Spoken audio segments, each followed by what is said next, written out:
अगला टॉपिक होगा तो हम नेक्स्ट टॉपिक देखते हैं। टॉपिक का नाम है, ये तो हमें पता ही है, हाँ हमारे पास एक टॉपिक है जिसका नाम है कंडक्टर्स इंसुलेटर। कंडक्टर्स हमें पता है बच्चों क्या होते हैं। कंडक्टर्स हमारे पास ऐसे सब्सटेंसेस होते हैं जिनके पास बहुत सारे क्या होते हैं, फ्री इलेक्ट्रॉन्स होते हैं, और उन्हीं फ्री इलेक्ट्रॉन्स की वजह से कंडक्टर जो होता है वो कंडक्टिविटी को शो करता है। लेकिन जो इंसुलेटर होते हैं, इंसुलेटर ऐसे सब्सटेंस होते हैं या फिर ऐसे एलिमेंट्स होते हैं जिनके पास कोई फ्री इलेक्ट्रॉन्स नहीं होते हैं।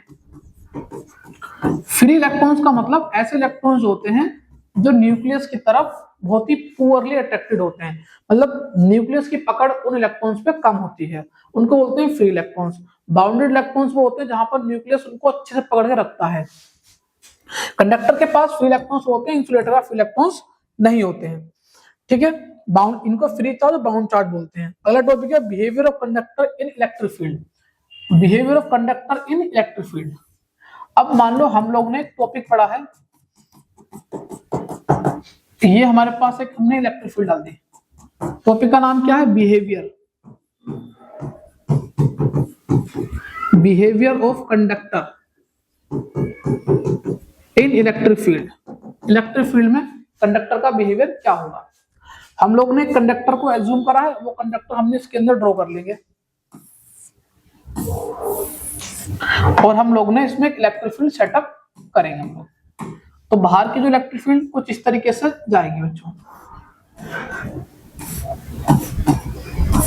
External electric field.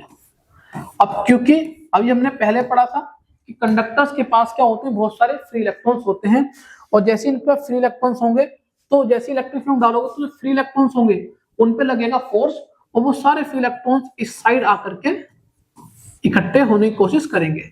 मतलब जो भी नेगेटिव चार्ज होगा वो इस साइड आएगा और जो पॉजिटिव चार्ज होगा वो उसके अपोजिट साइड में आएगा। इस साइड आपका पॉजिटिव चार्ज और इस साइड आपका नेगेटिव चार्ज। इस तरीके से चार्ज आपके अलग अलग हो जाते हैं, जिनकी वजह से क्या होता है, इलेक्ट्रिक इसके अंदर भी कंडक्टर के अंदर एक इलेक्ट्रिक फील्ड सेटअप हो जाती है, इलेक्ट्रिक फील्ड पॉजिटिव। और हमने ये एक्सपेरिमेंटली देखा है कि जितनी इलेक्ट्रिक फील्ड बाहर की तरफ होती है उतनी इलेक्ट्रिक फील्ड अंदर बनती है कंडक्टर के अंदर, जिसकी वजह से जो नेट इलेक्ट्रिक फील्ड होती है इनसाइड द कंडक्टर, वो नेट इलेक्ट्रिक फील्ड क्या होती है, जीरो। यही बिहेवियर आपको समझाने के लिए आपको बताया गया है कि जो टोटल इलेक्ट्रिक फील्ड होती है inside the conductor is zero. अगर हम कंडक्टर को इलेक्ट्रिक फील्ड में डाल देते हैं तो total electric field should be equal to zero inside the conductor, और इसी फिनोमेना को बोलते हैं इलेक्ट्रोस्टैटिक शील्डिंग के नाम से भी जानते हैं। तो इलेक्ट्रोस्टैटिक शील्डिंग वो फिनोमेना होता है जिस फिनोमेना में जो नेट इलेक्ट्रिक फील्ड होती है inside the conductor is zero. तो ये आई होप ये टॉपिक आपको समझ में आ गया, छोटा टॉपिक था। अब हमारे पास जो मेन टॉपिक होगा वो होगा कैपेसिटेंस के बारे में हम लोग पढ़ेंगे कि कैपेसिटेंस कैसे काम करता है। कैपेसिटेंस है क्या, कैपेसिटेंस है क्या,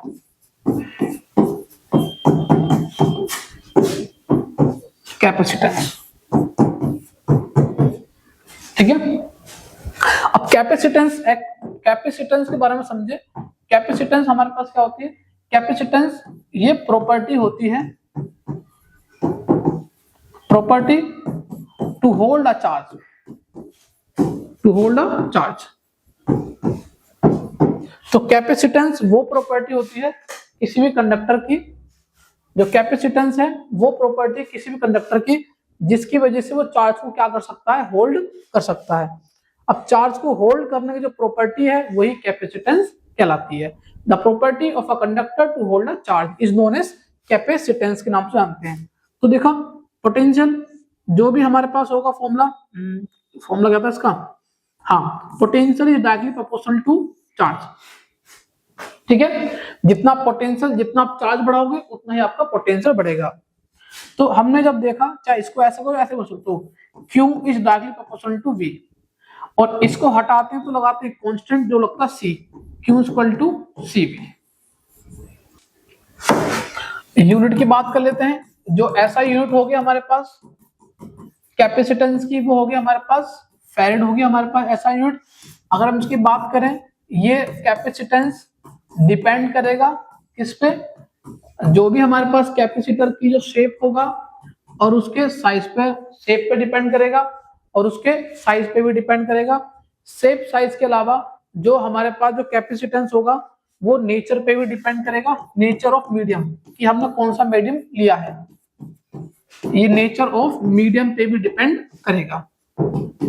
लेकिन ये इंडिपेंडेंट होता है कंडक्टर पे। ये बच्चों क्या होता है, ये इंडिपेंडेंट होता है, ये होता है नेचर ऑफ कंडक्टर। आप कंडक्टर कोई सा भी ले लो, ये कंडक्टर के नेचर पे डिपेंड नहीं करता है। आप चाहे आयरन का लो, चाहे सिल्वर का लो, ये नेचर ऑफ कंडक्टर पे डिपेंड नहीं करता है। ठीक है, तो यहां तक तो आपका होगा कैपेसिटेंस के बारे में कि कैपेसिटेंस आपका क्या है, कैसे कैसे काम करता है। ये इसका काम होता है बस चार्ज को होल्ड करके रखना, मेनली काम इसका चार्ज को होल्ड करने का होता है। ठीक है, अब उसके बाद हमारा जो नेक्स्ट टॉपिक होगा, उस टॉपिक का नाम है, अगर हमारे पास कैपेसिटेंस निकालना है एक spherical capacitor, capacitance of spherical capacitor. Capacitor वो डिवाइस होता है जो डिवाइस चार्ज को होल्ड करने में मदद करता है। हमारे पास एक स्फेरिकल कैपेसिटर होगा, हम चाहते हैं कि इसका कैपेसिटेंस क्या होगा। अगर आपको कैपेसिटेंस निकालना है तो C equal to Q by V होता है। ठीक है, क्या होता है, C equal to Q by V होता है। Q होता है कितना चार्ज है, V मतलब कितना पोटेंशियल है।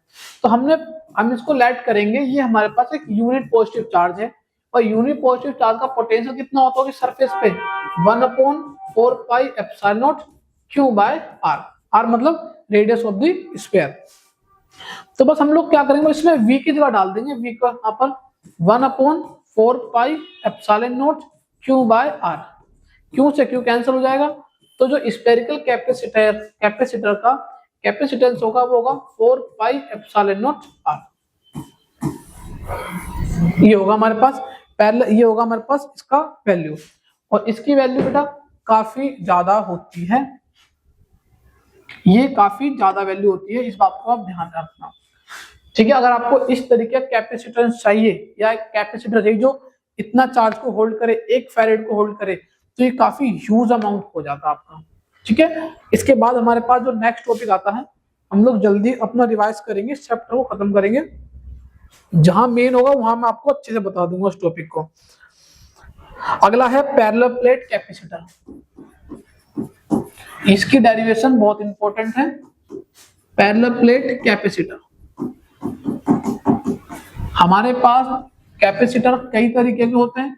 स्फेरिकल पड़ा, लेकिन स्फेरिकल में प्रॉब्लम क्या आती है, स्फेरिकल को आप कन्वीनियंट नहीं कर सकते। स्फेरिकल कैपेसिटर को बनाने के लिए आपको जो, अगर आप मास चाहते हो कि 1 फैरेड उसमें होल्ड हो, तो 1 फैरेड के लिए रेडियस जो है ना हमें बहुत ज्यादा चाहिए, 8 से भी बहुत बड़ी रेडियस चाहिए, तब जाकर के आप 1 फैरेड चार्ज को होल्ड करा सकते हो स्फेरिकल कैपेसिटर के दौरान। लेकिन अगर हमारे पास सबसे कन्वीनियंट जो कैपेसिटर होता है वो होता है पैरेलल प्लेट कैपेसिटर, उसकी मदद से हम आसानी से चार्ज को होल्ड कर सकते हैं। इसके लिए हमें बच्चों मेन जो हमारा फॉर्मूला वही रहेगा, C equal to Q by V। Q मतलब चार्ज, V मतलब पोटेंशियल।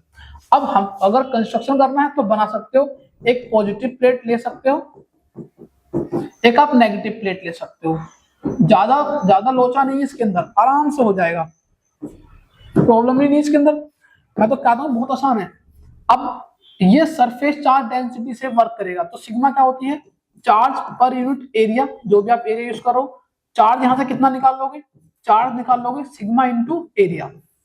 उस चार्ज को आप यहाँ पर डाल दो कुछ समय के लिए, तो कैपेसिटेंस कितना होगा, sigma into area bye V। V मतलब आपको निकालना पोटेंशियल, बस मेन है पोटेंशियल। और भी आपने फॉर्मूला पढ़ा relation between potential and electric field, ये भी आपने पढ़ा है।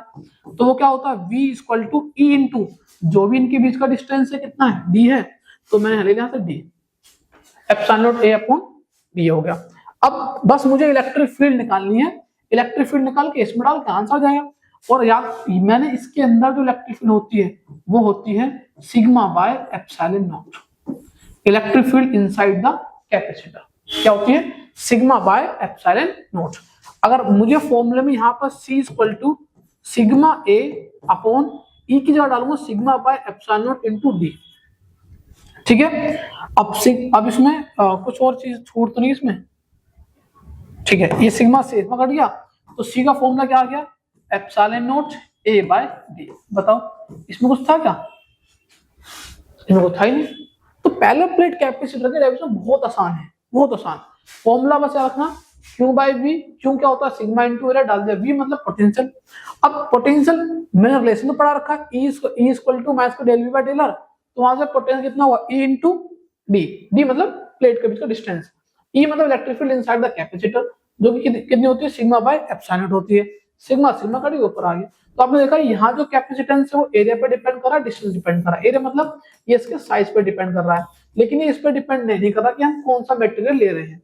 और एप्सिलॉन नॉट पे डिपेंड कर रहा है, मतलब कि इसके अंदर अभी क्या है, अभी इसके अंदर पूरा हमने वैक्यूम भर रखा है, तो वैक्यूम के हिसाब से कैपेसिटेंस होगा epsilon naught A by D. अब इसके बाद जो हमारे पास अगला टॉपिक आएगा वो आएगा हमारे पास कि अगर हम कैपेसिटर को कंबाइन कर दें, कंबाइन मतलब जिसका नाम है कॉम्बिनेशन ऑफ कैपेसिटर,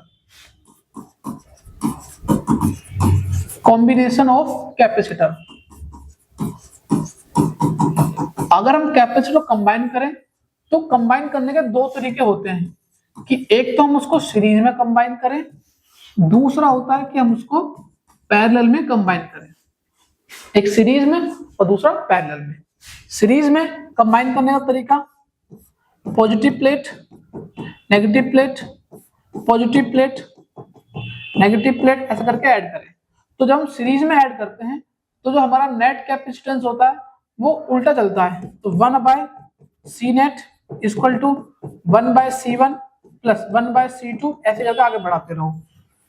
अगर आप पैरेलल में ऐड करना चाहते हो, उसी कैपेसिटर को पैरेलल में ऐड करना चाहते हो, तो पैरेलल का अलग फॉर्मूला होता है। पैरेलल में ऐसे करते हैं, positive plate negative plate, positive plate negative plate, इनको ऐड कर दो एक साथ। तो पैरेलल का जो फॉर्मूला होता है सी नेट, वो डायरेक्ट होता है C1 plus C2 plus C3।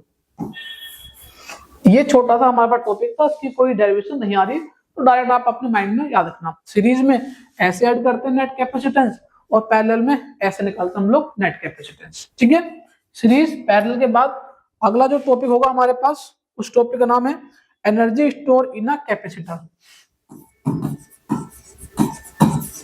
Energy store in a capacitor.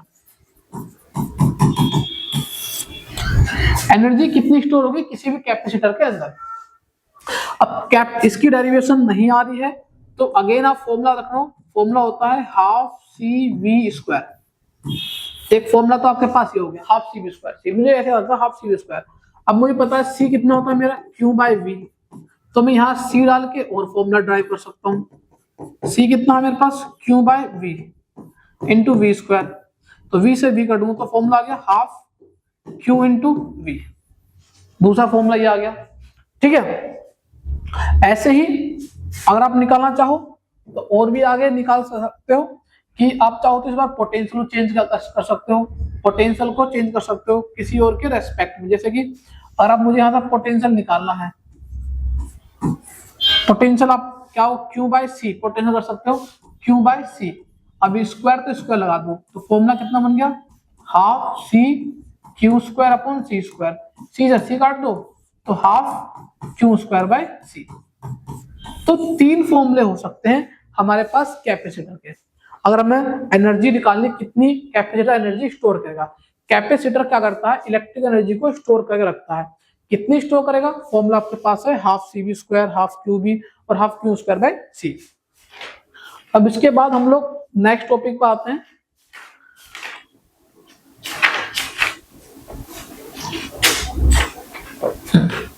जिस टॉपिक का नाम है energy density.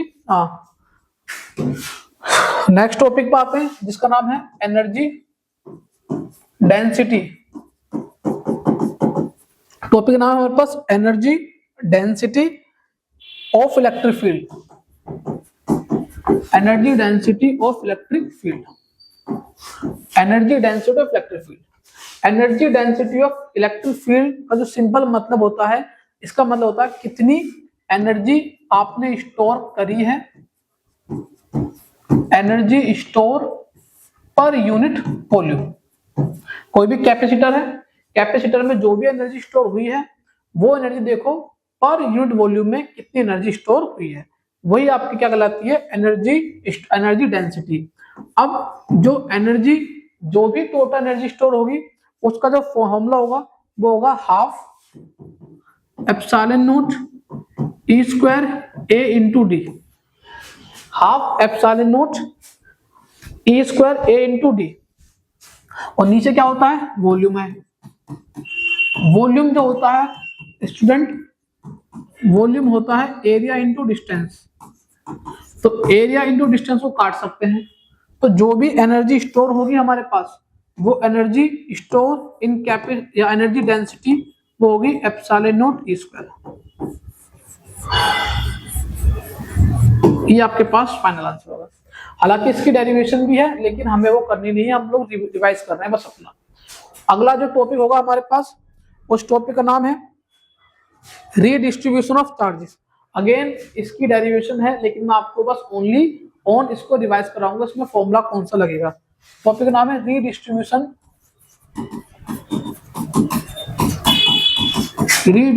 Of charge. Charge को रीडिस्ट्रीब्यूट करना है तो पहले आप समझो हमारे पास दो कंडक्टर होंगे, कंडक्टर नंबर 1, कंडक्टर नंबर 2। इस पे चार्ज है Q1, इस पे चार्ज है Q2, इसका कैपेसिटेंस C1, इसका कैपेसिटेंस C2, इसका पोटेंशियल V1, इसका पोटेंशियल V2। अगर इन दोनों को हम लोग ने आपस में एक कंडक्टर के थ्रू कनेक्ट करा है तो क्या होगा, धीरे धीरे आप ये देखोगे कि चार्ज है वो बेटा फ्लो करेगा बच्चों।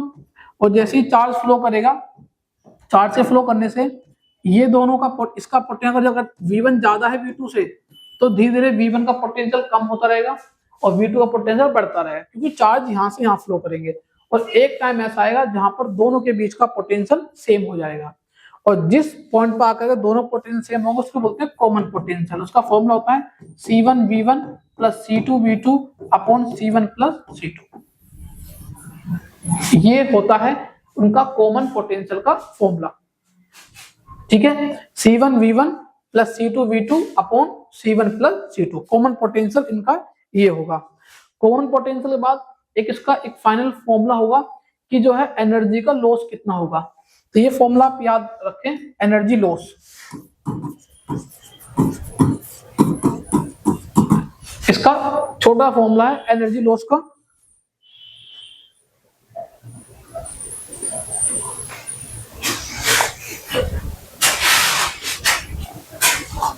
सबको साफ दिखाई दे रहा है सबको।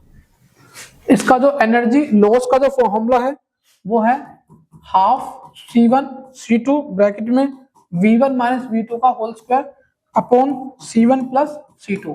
ये जो फॉर्मूला है ये एनर्जी लॉस का फॉर्मूला कि इतनी एनर्जी लॉस होगी जब भी चार्ज का रीडिस्ट्रीब्यूशन होगा, ठीक है।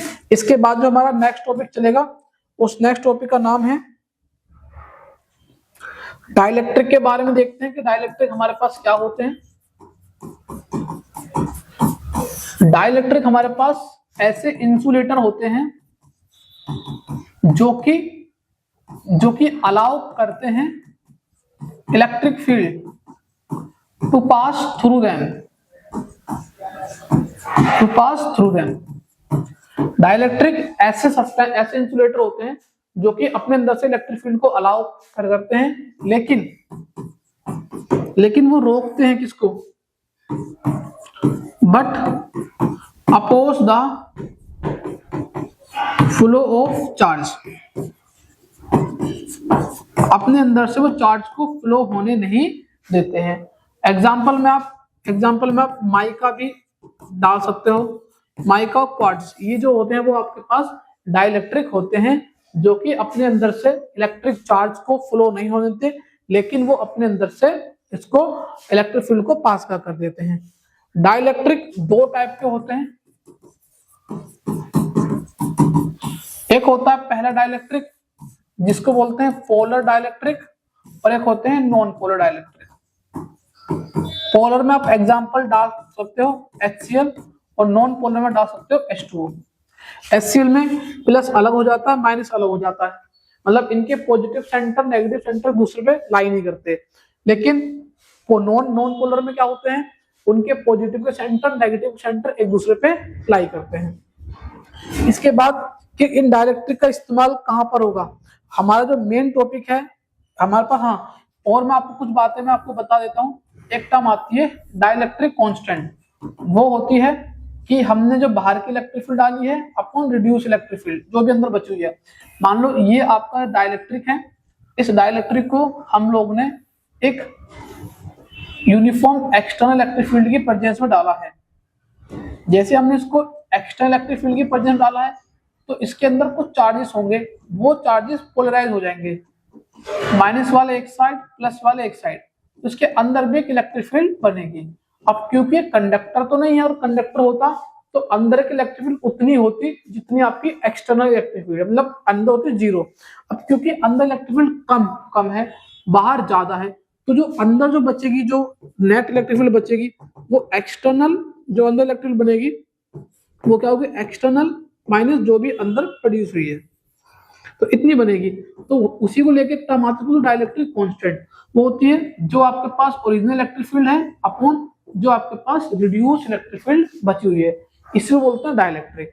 अब देखना, डाइलेक्ट्रिक का इस्तेमाल करके हम लोग पैरेलल प्लेट कैपेसिटर का जो कैपेसिटेंस होता है उसको इंक्रीज कर देते हैं। हमारे पास जो पैरेलल प्लेट कैपेसिटर होता है वो इस तरीके का होता है, ये पॉजिटिव प्लेट आपने लगा दी और यहाँ पर नेगेटिव प्लेट हमने लगा दी। अब मैं बच्चों बहुत अच्छे समझाऊंगा आपको मैं, देखना यहाँ पर आप भूलोगे नहीं इसको। हमारे पास एक डाइलेक्ट्रिक है, डाइलेक्ट्रिक की थिकनेस ले ली हमने टी, और जो बाकी बची हुई है ये वाला जो स्पेस बचा हुआ है पूरी थी टी, तो जो फ्री स्पेस जो आपके पास बचा हुआ है वो है आपके पास D minus T, free space मतलब ये वाला स्पेस डी माइनस टी। अब वो कहता है कि अब इलेक्ट्रिक फील्ड, अब कैपेसिटेंस क्या होगा, अभी भी आपको फॉर्मूला याद रखना, सी कितना होता है क्यू बाय वी। अब क्योंकि यहाँ पर दो सरफेस हैं, दो सरफेस के लिए दो पोटेंशियल V1 प्लस V2, ये वाला पोटेंशियल आप ले सकते हो किसके लिए, इनसाइड द डाइलेक्ट्रिक का पोटेंशियल, डाइलेक्ट्रिक के अंदर का, और ये आप ले सकते हो आउटसाइड द डाइलेक्ट्रिक, डाइलेक्ट्रिक के बाहर। ठीक है, अब पहले मैं V1 निकालता हूँ। V1 मतलब डाइलेक्ट्रिक के अंदर का पोटेंशियल, डाइलेक्ट्रिक के अंदर पोटेंशियल का फॉर्मूला, डाइलेक्ट्रिक के अंदर electric field into dielectric thickness. ठीक है, तो ये हो गया मेरे पास पहला। V2 जो फॉर्मूला होगा, V2 वो किसको रिप्रेजेंट करेगा, एक्सटर्नल इलेक्ट्रिक फील्ड, मतलब जो बाहर का पोटेंशियल होगा, बाहर की इलेक्ट्रिक फील्ड इनटू जो डिस्टेंस कितना है d minus T.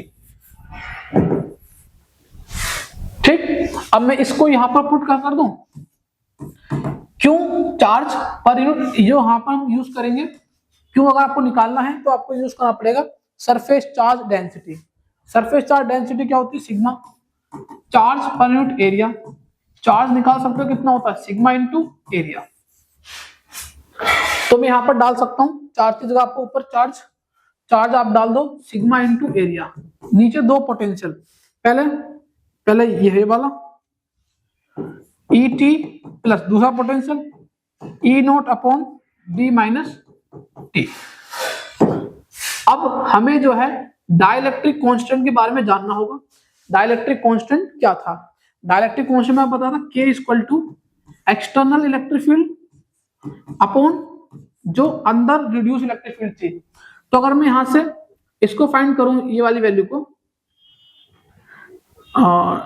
Epsilon not A D minus T plus T by के, यहाँ पर ऐड करो D minus T plus T by के। ठीक है, यहां से अगर मैं E को निकालूं, E कितना होगा, external electric field upon K।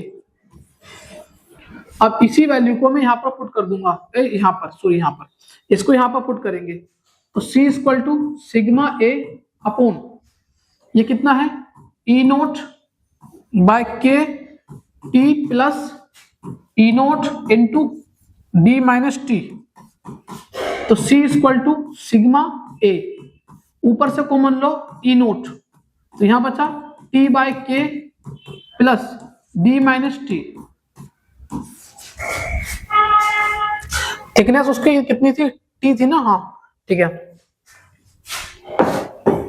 अब बच्चों इलेक्ट्रिक फील्ड, अब आपको पता होनी चाहिए, इलेक्ट्रिक आपको नहीं आता तो मैं बता दूं, इलेक्ट्रिक फील्ड कितनी होती है कैपेसिटर के अंदर, वो होती है सिग्मा बाय एप्सिलॉन नोट।